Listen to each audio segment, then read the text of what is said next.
Hey everyone, welcome to my channel. In today's video, I'll be showcasing a Java project I've built using Spring Boot. I'll walk you through the features of the application, how it works, and some of the key concepts that I've implemented. If you are new here, don't forget to like, subscribe, and hit the bell icon for more tech-related content. Now, let's dive into the project. Let me give you a quick overview of the application. This project is an inventory management system developed using Java, Spring Boot, Angular, and MySql. I've used Spring Security and JWT for authentication. The system is designed to manage inventory with different roles having specific access rights, including admin, the highest level, with full access to manage employees, suppliers, products, and their prices. Inventory manager, responsible for creating and managing purchase orders and overseeing inventory transactions. Sales manager, can view the inventory and handle sales orders. Supplier, has access to approve a purchase request and supply stock for inventory. Each role has its own set of permissions and capabilities within the system, and I'll walk you through those going ahead in this video. Before we dive into the actual demo, let's first understand the business flow behind the inventory management system and how all the roles interact with each other in this scenario. Imagine we have a business that's responsible for managing the inventory of various products. These products are supplied by different suppliers and then sold to customers. The goal is simple: buy products, manage the inventory, sell them, and make a profit through these transactions. Now, there are four main roles within the system: admin, inventory manager, sales manager, supplier. Here's how the process works. The inventory manager begins by creating a purchase order for products from a supplier. Once the order is placed, the supplier gets a notification. The supplier can then review the order and decide whether they can fulfill it. If they can, they'll ship the order. If not, they may reject it for various reasons. Once the order is shipped and arrives at the inventory manager checks the products and marks the order as delivered. Now, these products are added to the inventory. From there, the products are ready to be sold. The sales manager creates a sales order for the customers, which means they can sell the products. Finally, the admin oversees all these transactions and has full visibility into the entire system. Now, let's break down the specific responsibilities of each role in more detail. Admin has the highest level of control. They can manage all transactions happening within the inventory system. They decide which products should be in stock, set their costs and selling prices, and can activate or deactivate employees and suppliers within the system. The admin also has access to detailed records of customers, purchase orders, and sales orders. Additionally, they can download invoices for all completed transactions and receive notifications for key events happening in the system. Admins also have access to analytics, so they can monitor the performance of the inventory. Inventory manager can view the current inventory, create and manage purchase orders, and keep track of product deliveries. When an order arrives from the supplier, the inventory manager marks it as delivered, and the products are added to the inventory. They can also download invoices for these deliveries. Supplier plays a key role by reviewing purchase orders raised by the inventory manager. They can either approve the order and ship the products or reject the order if they are unable to fulfill it. Sales manager is responsible for creating and managing sales orders. They add customers to the system and can create, review, and edit sales orders before finalizing them. Once an order is marked as completed, the stock of the relevant products is reduced in the inventory, and the sales manager can download the invoice for that completed sale. Now that we've covered the roles and responsibilities, let's jump into the demo and see how all this works in action. So, I've run the application, and here you can see the login page. We can see two buttons, one for login and another for registration. Let's click on the Register button. Now, you can see the registration form, where I've added basic input validations for all fields.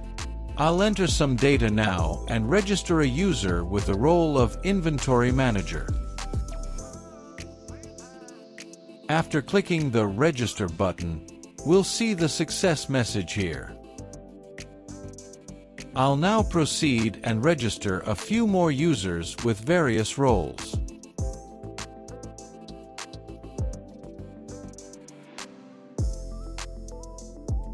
I've registered 6 users, 2 as inventory managers, 2 as sales managers, and 2 as suppliers. Once the registration is complete, I'll return to the login page and attempt to log in with one user. After clicking Log In, we'll see the system message, "User is not active. Please contact admin." This simply means the admin needs to activate these users before they can log in. If I try to log in with an incorrect username, I'll receive the message, "Bad credentials." Now, let's log in with the admin role. Here we see the admin dashboard, which shows an overview of the number of products, suppliers, employees, sales orders, purchase orders, and customers. Below, we can see that the admin has 6 new notifications. All these notifications are about new user registrations, along with the registration time. If I click on the dashboard and then on the notification tab again, you'll notice they're no longer marked as new, meaning the admin has already read them. Let's return to the dashboard. If I click on the Employees circle, it redirects to the Employees page, where we can see a list of employees. These 2 employees are assigned the Inventory Manager role. To view employees who are sales managers, we can use this toggle button. There's also an option to filter employees based on their activation status. Let's now activate all these employees one by one.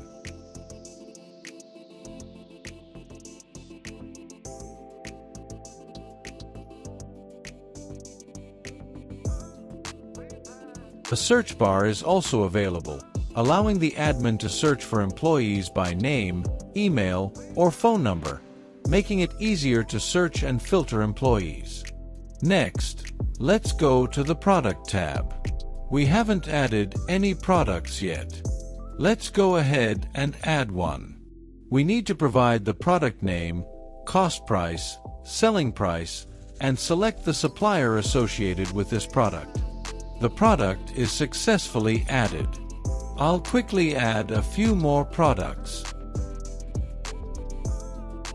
Now I've added 4 products in total, 2 for each supplier. We can sort these products based on columns such as name, cost price, selling price, quantity, and supplier name. We also have options to edit and delete products. I'll quickly add one more product to demonstrate this functionality.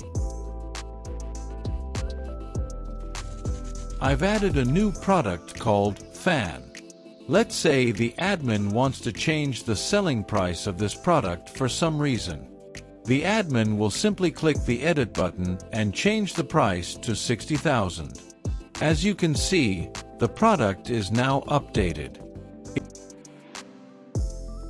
If the admin wants to delete a product, they can click the Delete icon. The system will ask for confirmation before deleting the product. After clicking Delete, we can see that the product has been removed from the system. We activated all employees earlier, but we haven't activated the suppliers yet. Let's go to the Supplier tab. Here we can select active or inactive suppliers. Let's activate all the suppliers now. We can disable a supplier by clicking this icon. Once disabled, we also have the option to delete the supplier. Let's try deleting it. However, the admin can't delete the supplier because it is associated with a product, and the system gives a relevant message. Until now, we've seen the dashboard, products, employees, suppliers, and notifications tabs. We'll explore the other tabs once we create some orders. Let's log out as admin. Now, I'll log in as a user with the Inventory Manager role. Here on the dashboard, we can see data related to products, suppliers, and purchase orders. In the Products tab, the Inventory Manager can view product information but cannot add or edit it. Similarly, they can view information about suppliers in the Suppliers tab. If we check the Notification tab, this user received a notification about their user activation from the admin. The most important function for an inventory manager is creating and managing purchase orders. Let's create a new purchase order by clicking the plus button.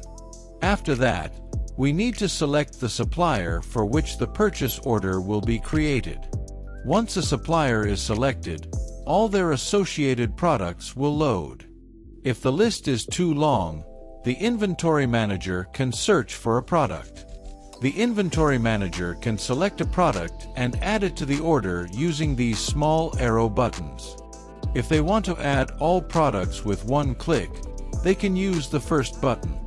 Once products are selected, let's click the Next button. Here, the Inventory Manager needs to specify the quantity of each product to be added to the purchase order. After entering the required quantities, let's click on Place Order. The order is created successfully. Order details can be viewed by clicking on the order row. Here, you can see information like order ID, order amount, creation date, last updated date, created by, and supplier name. Let's create another purchase order. While creating this order, I initially added only one product and clicked the Next button. However, if I want to add more products, I can simply click the previous button to go back and add the remaining products.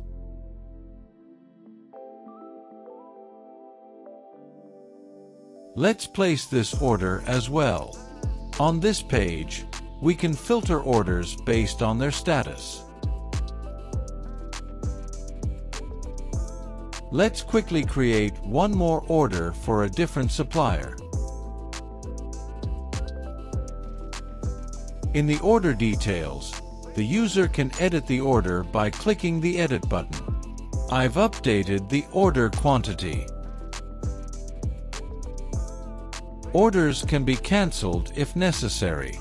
Clicking the Cancel Order button will prompt the system to ask for a cancellation reason. The Inventory Manager can provide this reason and cancel the order. The status of this order is now cancelled, and the cancellation reason is visible. Let's go back to the orders list and filter for cancelled orders. It works perfectly fine. Currently, I'm logged in as the Inventory Manager for the user named Anil. Now, I'll log out and log in with another user with the same role. I'm now logged in with Salman, another employee with the Inventory Manager role. This user can see all orders created by other inventory managers. However, if I try to open an order with a pending status, this user won't see any options to edit or cancel it. This means that while any inventory manager can view all orders created by others, they can't manipulate those orders. Let's take a look at the notifications for this user and log out. Now, let's log in as a user with the supplier role. On the dashboard, the supplier can see the number of orders in various statuses. Clicking on any of the circles will open the order page. The supplier can only view orders that were created for them, not for others. The supplier can view the order details in the same way as the inventory manager. Let's open an order with a pending status. The supplier has the option to either reject the order or accept and ship it. Let's click on Reject and provide a reason for rejection. After confirming the rejection, the status of the order will change to Rejected, and the rejection reason will be displayed. Let's return to the Notification tab. This supplier is notified about orders that have been created or canceled for them by the inventory manager. Now, let's log out and log in with another supplier. Here, we can see there's only one order for this supplier, which was created by the inventory manager. Let's open this order. The supplier can see the order details, and this time we'll click on Accept and Ship Order. The system will ask for confirmation, so let's click on Yes. The order status changes to Shipped. Let's return to the Notifications tab. Now, let's log out from this supplier account. I'll now log in as the inventory manager to see updates on the purchase orders. Here, in the Notifications tab, we can see that one order was rejected by the supplier Ajinkya Rane, and one order was shipped by the supplier Navin Kumar. Let's go to the Purchase Orders page. Here we see one order that's shipped, one that's rejected, and one that was cancelled by the inventory manager themselves. Let's click on the order with the shipped status. The inventory manager can now see a Complete button. Let's click it. After completing the order, its status changes to Delivered, and the delivery date is displayed. The user can also download the invoice for this order in PDF format. If we open it, the invoice contains details like the supplier, order ID, order date, and the inventory manager's name. One key thing to note is that the invoice shows the delivery date, not the order creation date. The invoice also lists the products and the total cost of the order.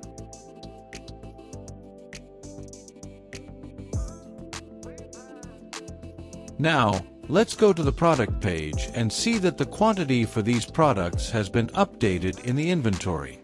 Let's log out from this inventory manager account and log in as a sales manager.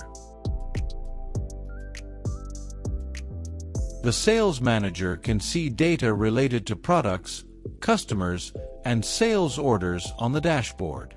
Let's go to the Products tab, where the sales manager can see product details and available quantities. Now, let's click on the Customers tab.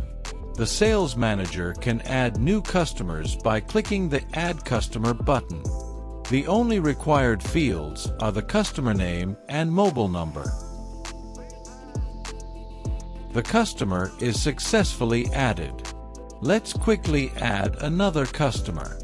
The sales manager can create a new sales order by going to the Sales Orders tab. To create a new order, click the plus button, then select a customer for whom the order will be created.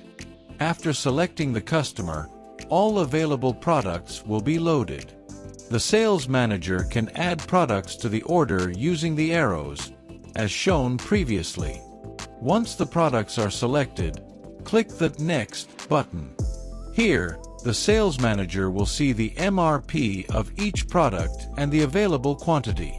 MRP refers to the selling price set by the admin. If we look at the pen and bag products, their available quantity is 0, meaning they can't be logically added to the sales order. Let's try adding a quantity for all the products.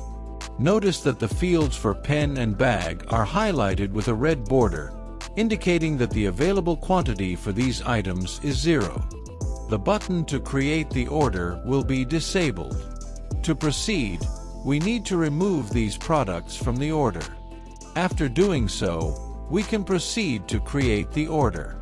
I'll just change the quantity and click Create Order. As you can see, the order is created successfully. The sales manager can go to the order and update it by clicking the Edit button. The order is now updated. They also have the option to cancel the order. Additionally, if they wish to complete the order, they can click the Complete button. The order status is now changed to Completed, and the completion date is shown. An option to download the invoice is now available for the sales manager. The invoice provides details such as the customer name, order ID, order date, and the sales manager's name, along with product details and the total order amount. Now, I will come back to the system and create one more sales order.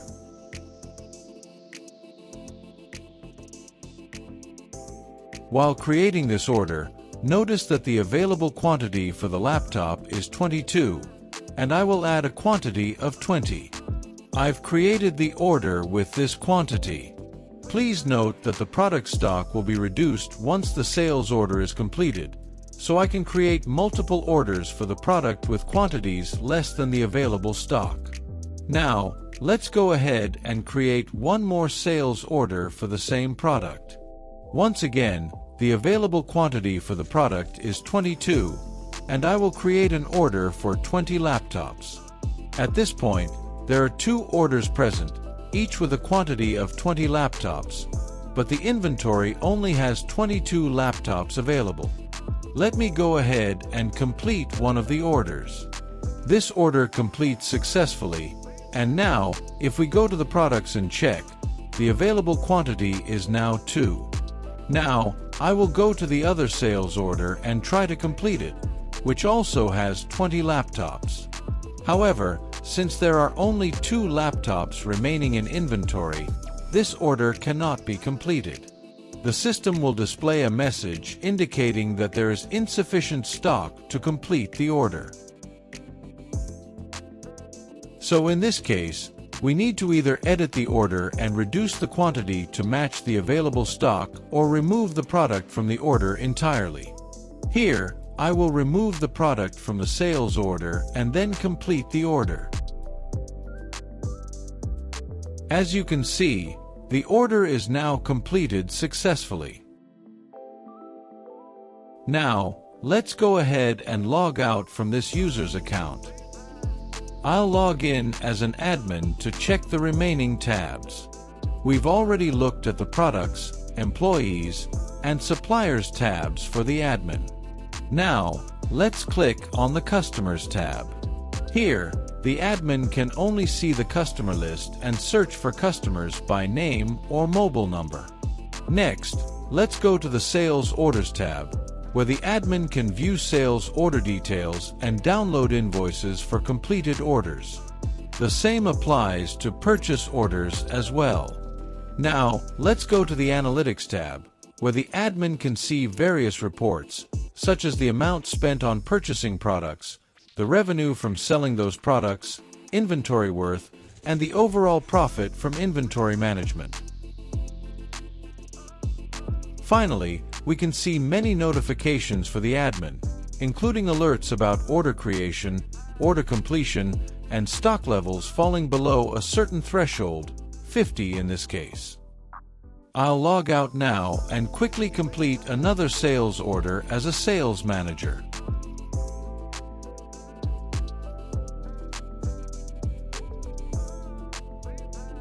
After completing this order, I'll log in again as an admin and go to the Analytics tab.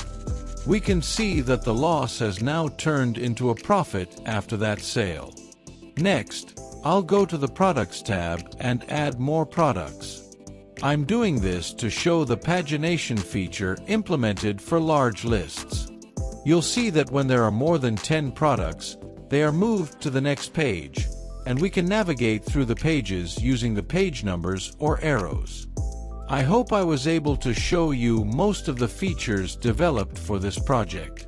If you need the source code for this project, please check the description or pinned comment. If you liked the video, please subscribe to my channel and share this video.